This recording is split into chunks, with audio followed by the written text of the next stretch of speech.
Arabia సముద్రంలో America అడ్డుకున్న టౌస్కాన్ నౌకలో నిషేధిత వస్తువులు, అక్రమ ఆయుధాలు ఉన్నాయని అమెరికా అనుమానిస్తోంది. అమెరికా మెరైన్లు టౌస్కాన్ నౌకను అదుపులోకి తీసుకుని అందులో ఏముందో తనిఖీ చేస్తున్నారు.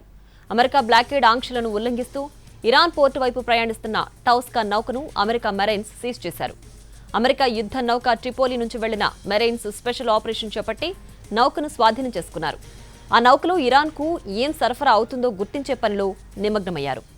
ఈ నౌక చైనాలోని తైచాంగ్ పోర్ట్ నుంచి బయలుదేరి గావోలాన్ పోర్ట్లో కంటైనర్లు లోడ్ చేసుకుంది. ఆ తర్వాత మలేషియా పోర్ట్ క్లాంగ్లో మరిన్ని సరుకులు తీసుకుని గల్ఫ్ ఆఫ్ ఒమన్ చేరినట్లు ట్రాకింగ్ డేటా సూచిస్తోంది.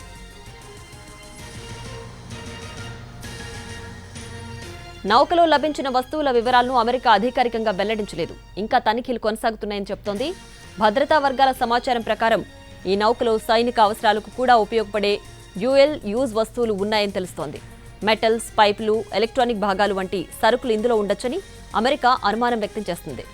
అమెరికా అధ్యక్షుడు డొనాల్డ్ ట్రంప్ టౌస్కాన్ నౌకకు గతంలో అక్రమ కార్యకలాపాల్లో పాల్గొన్న చరిత్ర ఉందని, అందుకే దానిపై తనిఖీలు చేపట్టామని చెప్పారు.